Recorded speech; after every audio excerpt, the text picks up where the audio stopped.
Hey guys, welcome to the group that you've all been waiting for. This is Group A of the round of 16, and it has our non-Korean hero Protoss in Dewalt up here at 12 o'clock. Doing fantastic in that round of 13, winning his group, a very, very tough group, even beating Scan on his journey. We'll see how he can do here. Can he make it to that round of 8? Mihu was unable to. Can Dewalt do it? He's going up in this first game against Beast. Of course, this is a best of one. The first two games in the round of 16 groups are best of one, followed by 3 best of 3s to decide it. So who knows what's going to happen here. Beast, I generally think of him as a little bit aggressive, but not overly so. A pretty well-balanced Zerg player. One of the new breed coming up. But Dewalt has improved dramatically in the last few years, and especially I would say the last few months, has really broken through to another level. We'll see if he's able to do it here. It's already surprising that he's in the round of 16 after such a tough group. We'll see what he has in store for Beast. Does look like it should be, well, I would think a gateway expand, but actually, like, this might turn into Nexus first. Maybe he's just taking a little bit of a risk right off the get-go. No scout or anything coming out of Dewalt, so obviously something like a very fast pool here would be highly, highly dangerous. But I think he wants to go for Nexus first, just saying, you know what, I don't think you're going to do like a 9 pool. You know, something like that is a good way to throw a game against a Protoss player who's prepared.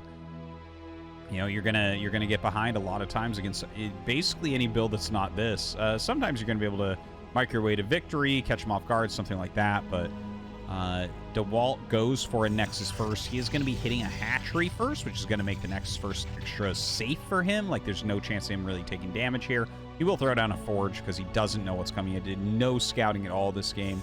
There's his Forge, and does send his Scout out now. So, that's a good opener. That's a very solid opener here for Dewalt, taking that little bit of a risk. Beast might be kicking himself when he scouts it. But the game is not over, right? There's still a lot of play here, obviously. Dewalt gonna find Beast very quickly. You might have noticed he brought his probe down and danced around this area for a moment. He was looking for a scouting overlord such as this one. Generally, you scout counterclockwise as Zerg with your overlords. It just gives you a very good overlord position and sees things coming. It's just, it's a really good way to scout. So people do it most of the time. And that does allow Dewalt to narrow down what base he thinks, you know, the Beast is in right away here. So we'll get some scouting done. Beast, still no idea what's going on. No drone has made it up here. No overlord has made it up here. Playing very, very blind at the moment. Just a lot of lings being made. And ling speed. Oh my god. Is he going to do something crazy here? Oh my god. I wasn't even paying attention to health there because that is just so uncommon. But Dewalt kills a drone with his probe. That is very frustrating for Zerg players. And it looks like Beast has already decided that he's going all in, like, even before that drone died. But oftentimes, even one drone dying will get a Zerg to go all in. Now, with 2 cannons on the way, before anything gets here, this is already going to be very hard to break. If Dewalt puts even just probes in these holes, like if he puts a probe here and 2 probes here, this is just going to be held straight up. So 2 probes here and 1 probe here. What are you going to do? Beast has made Zergling speed. He's made a lot of Zerglings. Let's take a look exactly how many. So he's made 12 lings overall. And I just don't see him really getting damage. Now, he might come up here and try to poke through these, but more probes come down so easily to block this. Yeah, so Dewalt ends up losing 10 of his 12 lings, doing literally nothing. By the way, you'll notice that the probe actually is attacking the gateway there where it was before. This is a little trick that you can utilize before you have a Zealot out. So basically in StarCraft 1, you don't have hold position on workers. It's not a command that they have on their command card. The command card is full of things like building and building advanced structures and gathering and returning gathering, right? So they don't have that, but they can take it. So once you have a Zealot out, you can just select both, hit hold position, and bam, your probe will hold. Before that, the only way to make sure they don't move is attack your own building. You're never going to lose the gateway early, so it's a totally fine move to do. If you just want to make sure your probe's not going anywhere, no matter what. He'll just stand there till he dies. Okay, so the probe gets picked off. There are a lot of additional speedlings out now. This is turning into a 2-hatch Spire play. So Beast's aggression, absolutely not done. Another probe has snuck its way out. Dewalt right now trying to figure out, like, hey, is this going to be like a Hydra all-in follow-up? What's going on here? Third cannon is being made. It doesn't look like he's ready for 2-hatch Spire as of yet, right? No cannons in the main. That is something that I've seen that players like against 2-hatch Spire play. Or rather, it's less that players like, but more that you need it, right? Because they win with that by diving in because you won't have a cannon. So right now, the Corsair going across the map. We'll see where it goes for scouting. Looks like it's going to the center. It can find an Overlord here, and in fact, will find an Overlord here. In the meantime, the probe gets in and will spot the Spire, and he'll just throw down a cannon. Like, he needs, we'll see, a cannon here, maybe a cannon here or here. You do want to block your Corsairs from being sniped as they come out of that starport as well. +1 flyer carapace for Beast. He did cancel this this cannon as well. Probably wants one centrally here, but this is the furthest away point, and you have to fly around the cannons to get there, and you probably won't fly through the main. You could, but the last place you really need to make a cannon would be over here. And yeah, I like those 2 cannons rather than having one up here. He does make a pylon here, so he can make another cannon.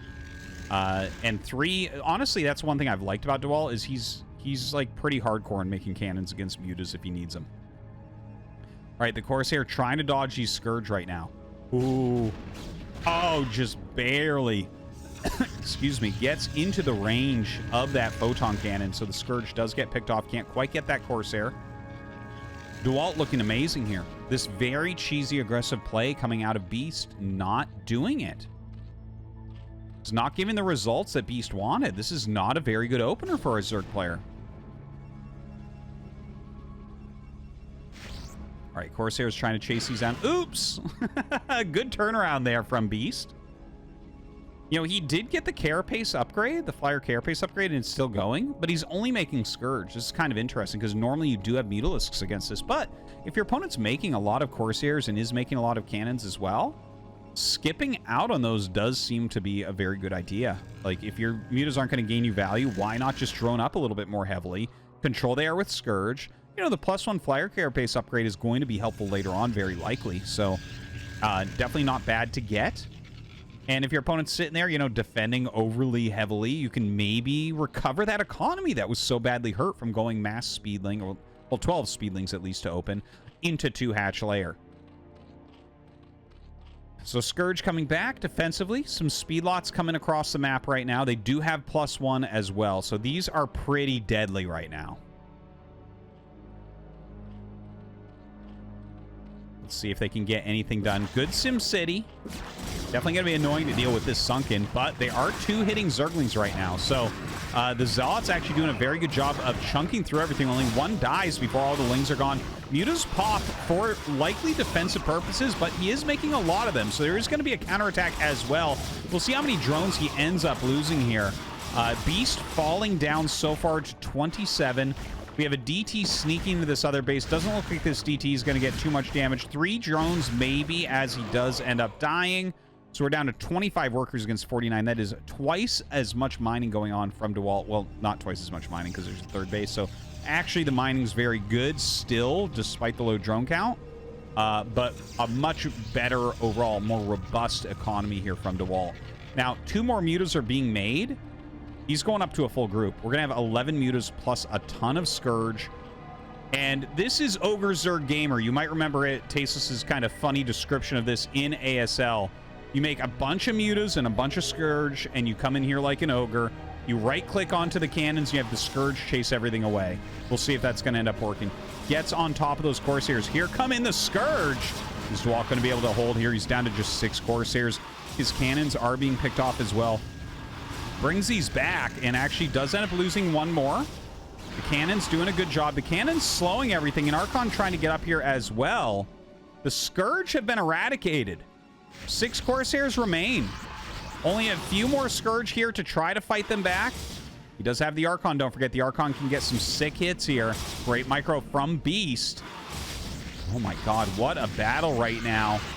Dewalt doing his absolute best to hold on, and honestly, he does a great job. He's at 52 workers after that, so he actually grew as far as the worker count went when that came in. He lost his photon cannons, he lost some Corsairs, but a lot of Scourge went down, and quite a few Mutas went down as well. This was 11 before. We're down to 7, and these are damaged. Some are heavily damaged. Flying back in now, seeing if there's anything else to be done. More Scourge coming as well.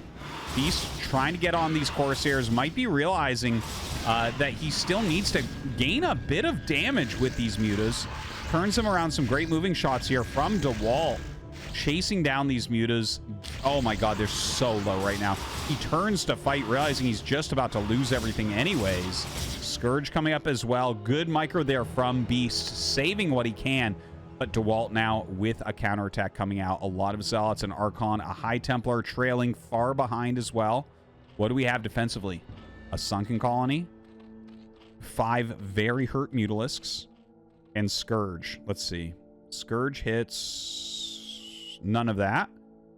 5 very hurt Mutalisks dies to this Archon. The Sunken. Can the Sunken beat this many Zealots with +1/+1? I don't think so. This is looking real good for Dewalt right now. Comes in with his attack. Now, the Scourge spread is fantastic. Let's see what they can actually end up hitting. Looks like all these Corsairs running back towards their cannons. Storm's going down. The Muta's trying to get as many pot shots as they possibly can. The Archon moves forward, but can't quite reach them. Hatchery being picked off. Hydralisk Den as well. A Storm on the Mutalisks. And Dewalt looking like he's going to win this first game. There's just nothing left over. GG! Dewalt advances to the winner match. So getting into this second game, it's Skey. Our Terran player had some really great Terran vs. Zergs in his previous group. Up here at 12 on Neosylphid. And right here we have Spire. You know, one of those long-time up-and-coming Zerg players. He's played pretty darn well so far as well. We've liked Spire, a lot of games of his on ArtosisCasts. If you want to go back and check some of them. Looks like it's just going to be a pretty standard barracks expansion coming up from Skey as he goes down to Scout. And what he'll find, of course, is a very standard-looking 2-hatch. So, you know, that last game that we just saw, obviously some Zergling aggression, the 2-base Muta play, lots of aggressive plays, a lot of dive-ins. I mean, you could have that here, but the actual openers we're looking at are very, very standard indeed. That's an extremely fast 15 command center. He's going to throw Depot down, rally Marines out. Certainly, you know, a second barracks, and getting up into Academy Rush. Whereas for Spire, it's almost 100%. He'll just go 2 Hatchery Mutalisk. You know, you can go Lurker, but I always talk about how that is a pretty weak play. You really have to catch your opponent very off guard for that to work. So Skey continuing to scout a little bit here. There is that second barracks he has at home. Gonna push that Overlord back just slightly. And it's 6 lings being made. So what he's gonna do here is a counterattack. When your opponent goes for the command center on 15 supply as opposed to like 17 or 18 supply, they don't have many Marines when you get there because they have to build the second depot after the command center. So as you can see, it's like right now 6 lings are going up the map.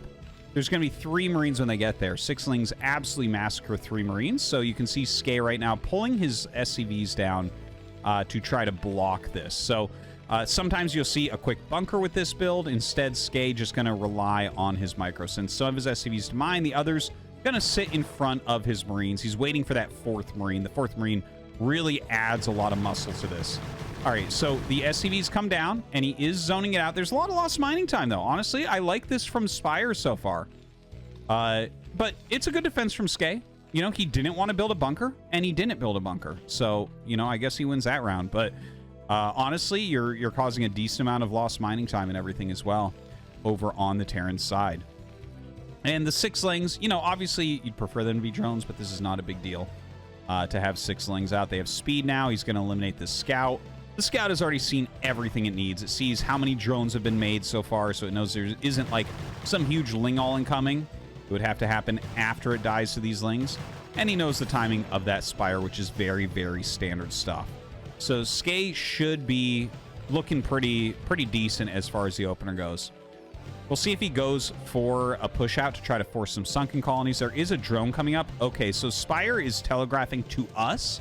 Skey has no idea, but he's telegraphing to us exactly what this will be. Okay, this is going to be extremely aggressive from Spire. When you take the hatchery closer to Terran like this, you're counting on keeping them in their base the entire game. Like, maybe this first push comes out, but they'll never suspect you have a base here because it's just too easy to kill. So a little bit of a mind game there.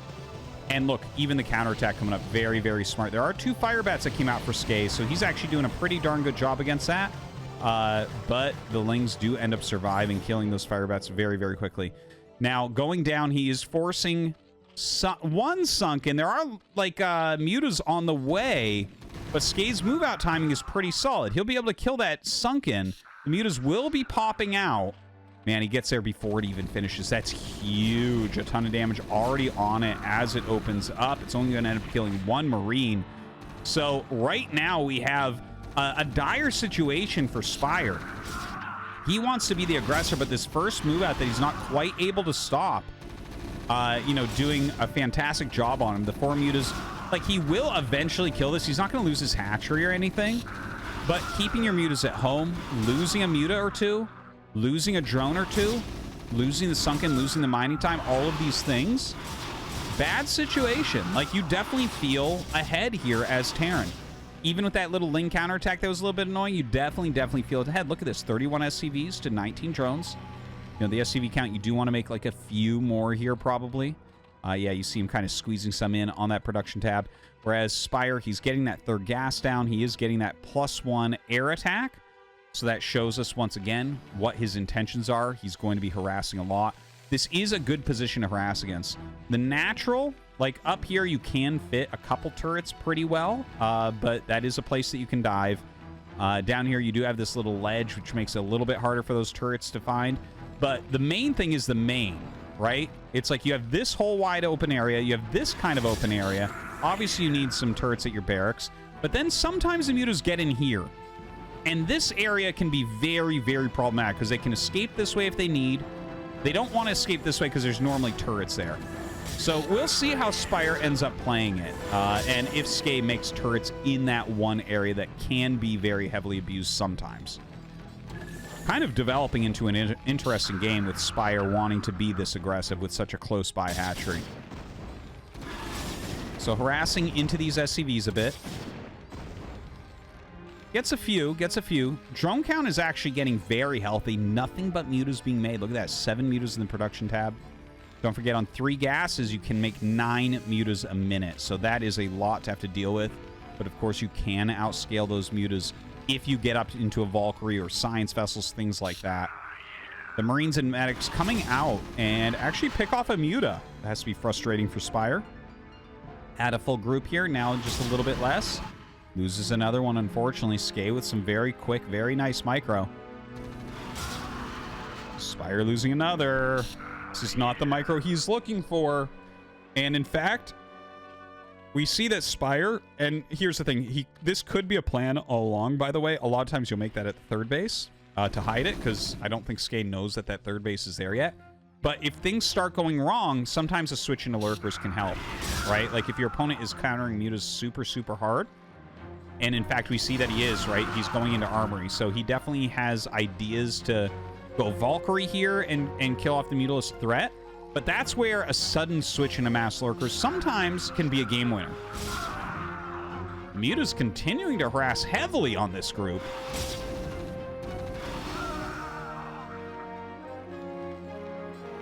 Yeah, doing some reasonable damage there. It looks like Spire's starting to get value out of this group of mutas. Turret's pretty good. Not that many up here. Very good spread at the barracks there. Loses one, trying to get some damage on. Going after that factory a little bit as well. This is why it can be hard sometimes to float buildings to spot 4 mutalists over these areas. They can take pot shots on there and let the glaives bounce. SCV has found this 3rd base location. So now it's turning into a game where Skey is thinking about, okay, how do I get over there and kill that? And honestly, I think he's going to need to wait for 2 Valkyries to have any real chance at that. The Mutas come in and are going after the turrets now. You can see with that +1 attack and with a full group, how quickly you can take down some of these turrets. The first Valkyrie is out. No upgrades for the Valkyrie, which is fine. That trend is kind of not done that much anymore. Second Valkyrie is being made. Really, at 2 and 3 Valkyries, you're going to scale up and start really wrecking Mutalisks. So I like what we're seeing there. Little tiny counterattack of Zerglings, but very good defense. Looks like he has scanned that Hydralisk Den, which actually isn't being used. It seems like that's a little bit of a diversion.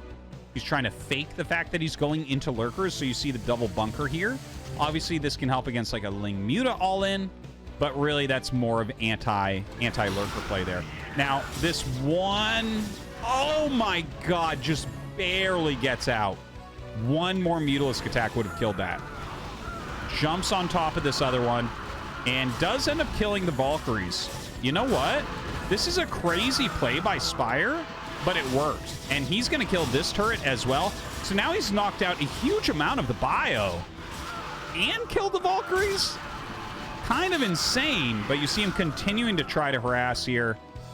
Not going so well for the long term.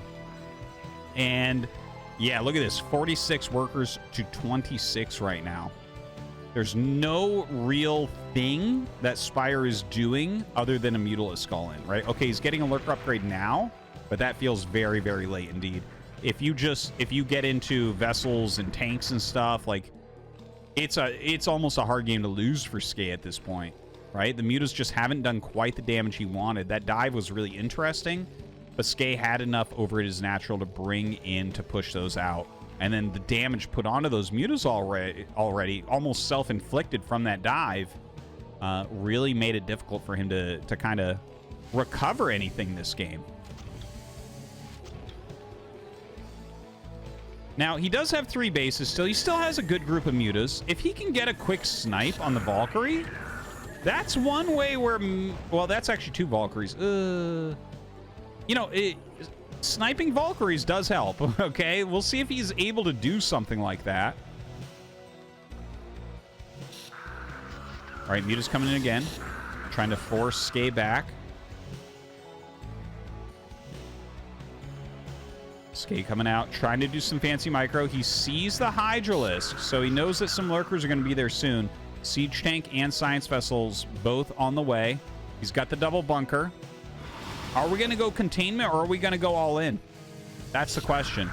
That goes forward, burrows here. That Marine just stims back into the bunker. I think what we're going to see here is a giant run-up from Spire, where he's hoping that he can just, in like 2 volleys, kill the bunkers and hopefully kill a bunch of Marines as well.